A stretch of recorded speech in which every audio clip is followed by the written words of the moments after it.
Aujourd'hui, je suis ultra motivé, donc je vais aller faire le sommet de l'Arménie. Ouais, parce que quand t'es motivé, il faut profiter. Et un sommet, c'est cool.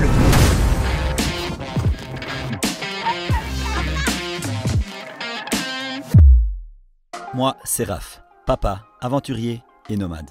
Lui, c'est Bourrin, un bâtard de 4x4 Hyundai avec un bon vieux moteur Mitsubishi. Ensemble, on va traverser l'Asie et comme chacune de mes grandes aventures, il y aura un but bien précis. Celui de faire passer un message.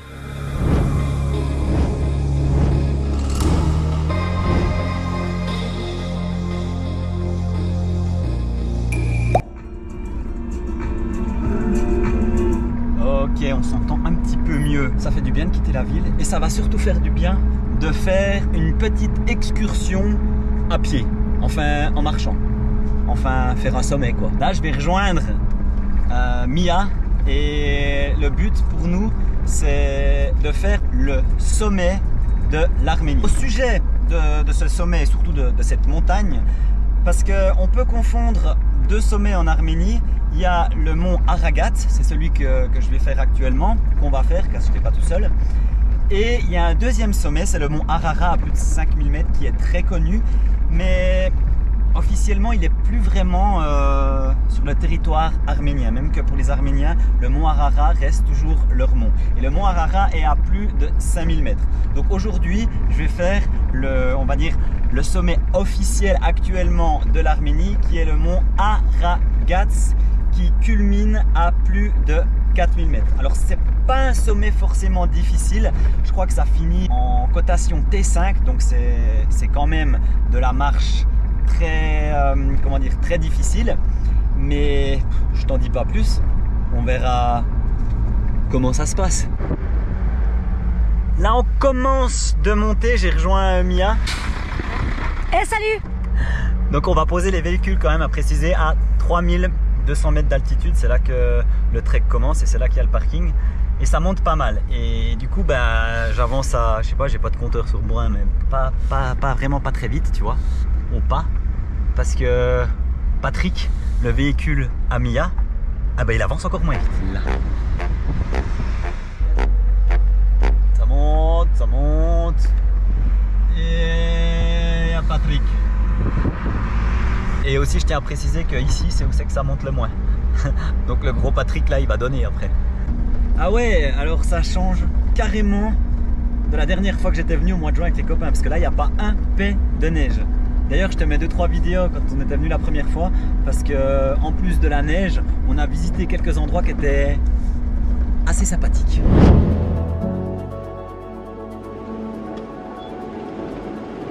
Bon là on vient d'arriver, alors je vois que je suis pas du tout adapté au lieu, torse nu, il y a de la neige, les gens ils sont en doudoune. Ok. Justement, ouais, le mec il est en train de me dire mais il te faut mettre une veste là. Alors aussi une chose, quand tu fais des grosses montées comme ça avec ton véhicule et que tu tires sur le moteur, quand tu arrives en haut d'un col ou quoi que ce soit, il faut jamais éteindre le moteur tout de suite, c'est hyper important. Là il y a un Indien, lui, il est en train de se prendre en photo sur mon véhicule, tu vois, puis je suis dedans. C'est pas beau ça? Tu vois, si un jour tu voudrais te faire de l'argent en voyage, tu rencontres des Indiens, tu leur demandes un petit peu quelque chose pour la photo, et puis le tour est joué. Après, il continue de se prendre en photo, tu mets les lunettes, genre pas mal le 4x4. C'est quoi un centre de radiologie? C'est un peu ça, oui. En vrai, ils étudient un peu plus la météo spatiale et autre chose que je ne saurais plus te dire. Et puis, de toute façon, on voit, il y a des choses qui sont abandonnées, c'est ça qui fait le charme, je pense. Ouais, mais pas vraiment. Il faut savoir qu'ils font régulièrement des grandes découvertes ici. J'avais trouvé ça sur internet. Ah, de nos jours internet. Mon principe à moi, mon avis, c'est que ça gâche pas mal le paysage quand même, tu vois. Je préfère nettement les endroits où il n'y a pas des gros blocs en béton, surtout quand tu es en montagne comme ça, puis des gros morceaux de ferraille. Même les bulldozers là.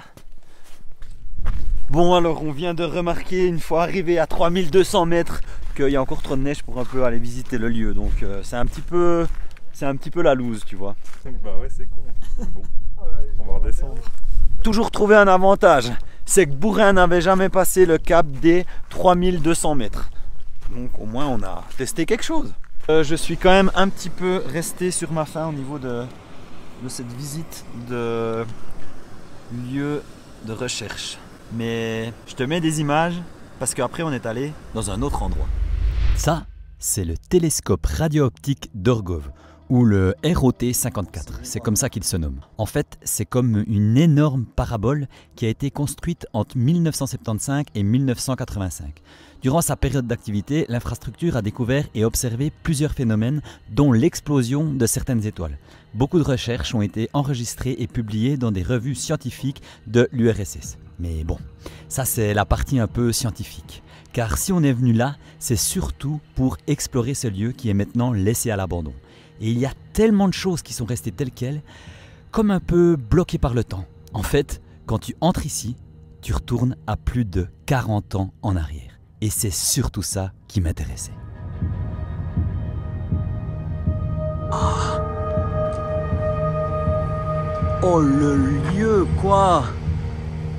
Ah ben ici, c'est clairement un endroit où la réverbération phonique joue un rôle. Je m'entends, ça me bouche les oreilles. C'est hallucinant. C'est hallucinant. Tu vois, c'est ce genre... Attends, je sais pas si j'arrive à bien filmer. C'est ça. Et il y en a partout.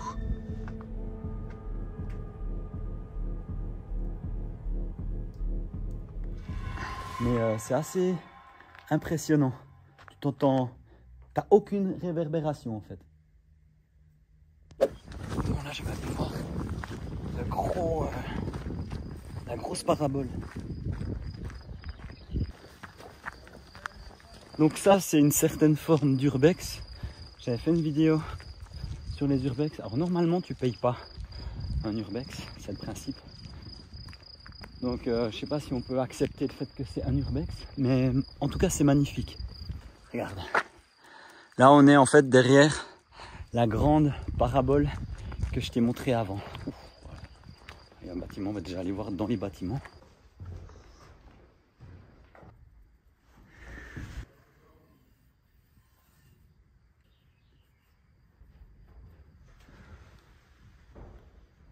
On va essayer de grimper un peu par là-haut. Donc là, on va essayer de monter un petit peu dans cette parabole. Donc là, je suis dans la parabole avec les miroirs. Alors la vue est magnifique. Bon, les escaliers, c'est un peu sommaire leur histoire. Un peu du bruit. Tu te croirais un peu dans un manège, tu sais, un peu hanté. Donc là, j'arrive au sommet. T'as une espèce d'échelle, tu sais pas ce qu'elle fout là. Tu vois les moments que tu vis ?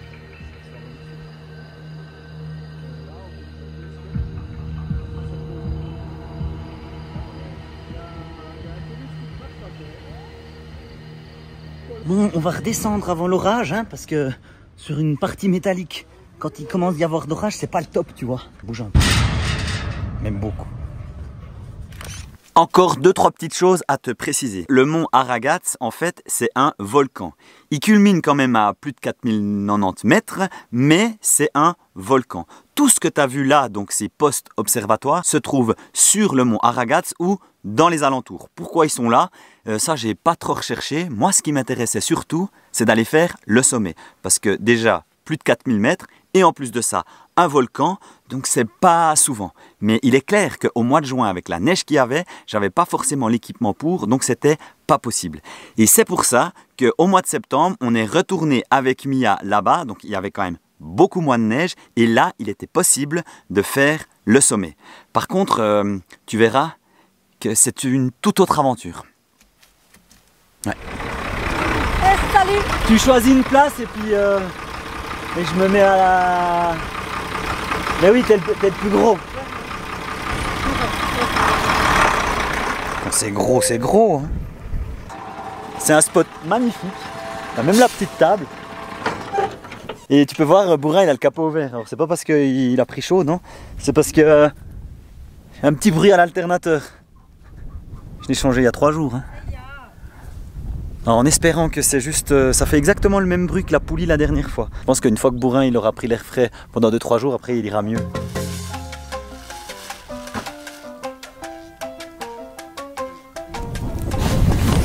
qu'en fait il y a 4 sommets. Ah, ça peut être sympa. C'est quoi ces chiens?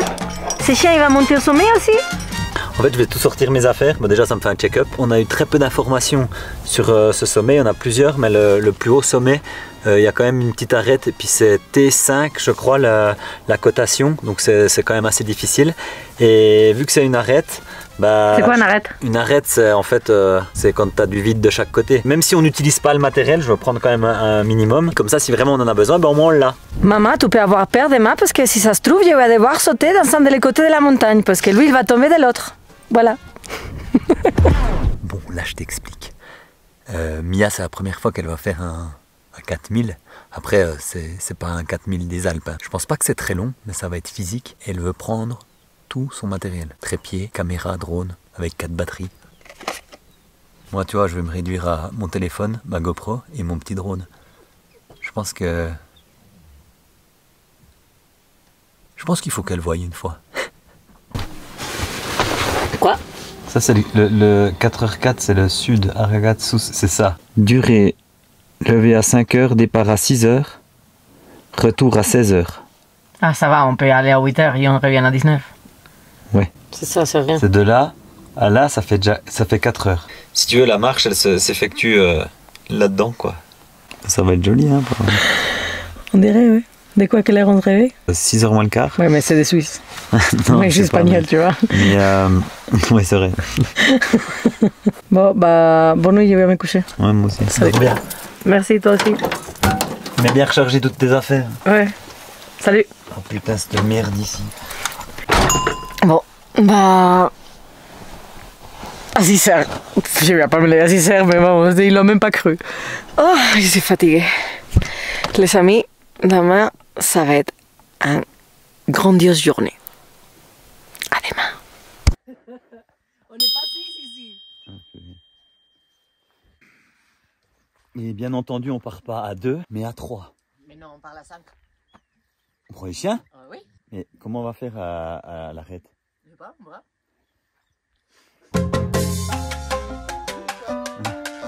On est les Espagnols. Tu vas avec ça? Oui. Tu rigoles? Non. On va faire un 4000. Ah bon, ça va, parce que c'est pas attaché. C'est bon? Pourquoi tu parles? Non, après tu me laisses pas le temps là. Tu dois courir là, avec le stress le matin.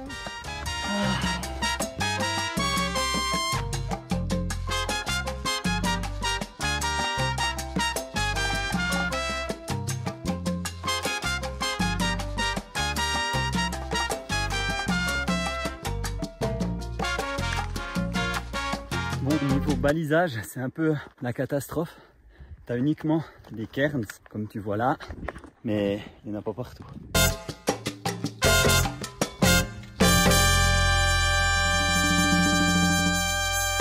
Ça va, Mia? Bien, c'est 5 cailloux. Ça va? Et alors, c'est bien sûr. Bah, du coup, on fait une petite pause. Hein. Bagnoles, ils font la sieste. Non, je vais me réveiller trop tôt ce matin. Le sommet, il est juste là-haut. Bon, t'arrives à te repérer avec la vue, tout pendant qu'il n'y a pas de brouillard, hein, on est d'accord. Et là, on est sur une espèce de pierrier. Tu glisses, tu vois. Et souvent, comme on dit, un pas en avant, 2 pas en arrière, c'est un peu ça. Donc l'idéal, c'est de faire des zigzags. Un petit peu comme le ski de randonnée. Parce que tu glisses beaucoup moins. Alors oui, tu fais un trajet beaucoup plus long, mais tu te fatigues beaucoup moins. Et Mia, elle trace tout droit. Mais ça, c'est parce qu'elle a des Vans. Non mais regarde. Je la vois encore me dire, ah mais moi je prends le trépied, je pose le trépied, je redescends, je remonte. Ah puis décidément, elle veut pas passer par le chemin. Elle veut vraiment faire à sa sauce. Pourquoi tu passes pas sur le chemin? Juste là, il y a le chemin qui est là.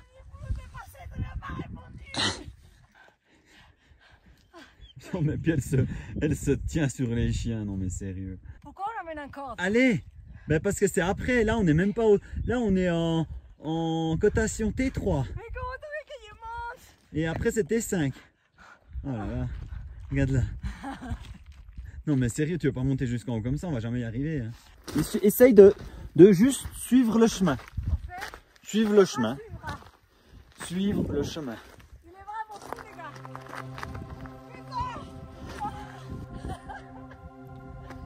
Bon, moi j'ai promis que j'emmenais Doudou en haut, alors je vais emmener Doudou en haut.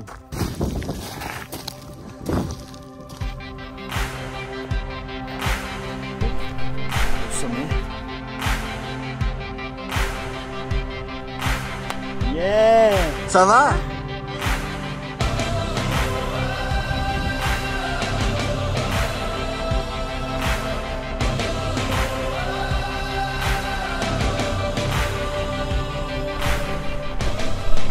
La puce. Doudou, il aura tout fait. La plongée, du canyon et maintenant Doudou sur un 4000. Ça, c'est pour toi ma puce.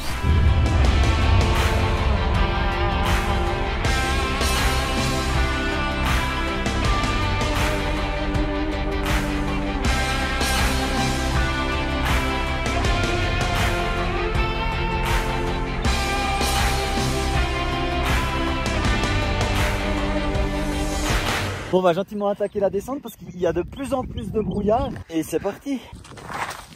Comme des petits chamois. Bon, j'ai dit à Mia que si elle fait tomber un gros caillou, elle doit crier caillou. Et là, elle est derrière moi. Elle l'a. Caillou! Caillou! Ouh. Tu sautes!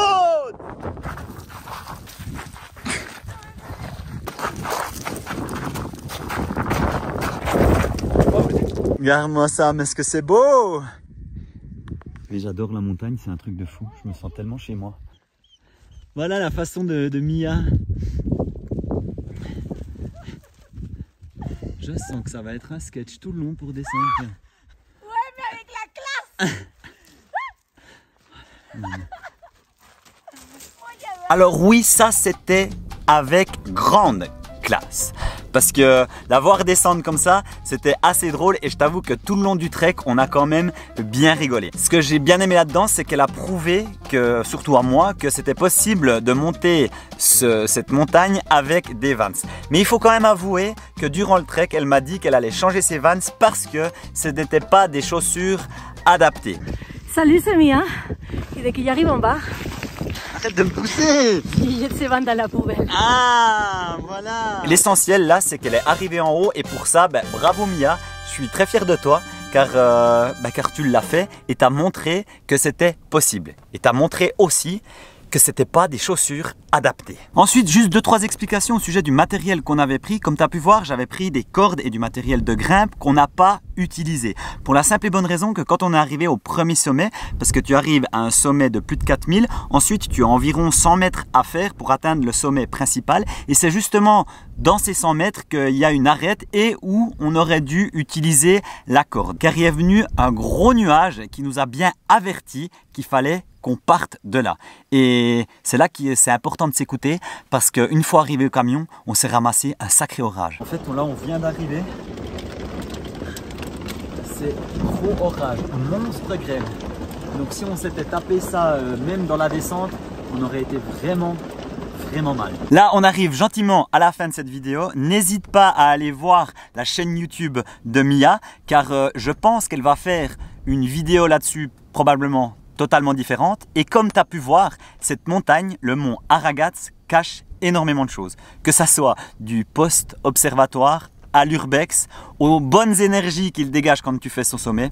Bref, c'était une chouette montagne et je suis content de te l'avoir partagée. Et un dernier petit message pour toi ma puce. Demain, le 18 septembre, ça va faire une année qu'on ne s'est pas vu. Et ce que je voulais te montrer dans cette vidéo et ces images, c'est que ton papa, et j'espère que toi aussi, et ça je le sais que tu l'as fait aussi, t'as pas attendu sur des gens pour nous créer des souvenirs. Et ça, c'est important ma puce. Parce que souvent on nous dit que la roue va tourner, mais la seule chose qui tourne actuellement, c'est le temps qu'on passe pas ensemble. Et c'est important de garder et de se créer des souvenirs pour que le jour où c'est qu'on se retrouve, on ait plein de choses à se raconter. Je te fais d'énormes bisous et à vous tous, je vous dis à une prochaine vidéo. Surtout, n'oublie pas, abonne-toi, like, commente, ça fait toujours plaisir. Allez, à plus!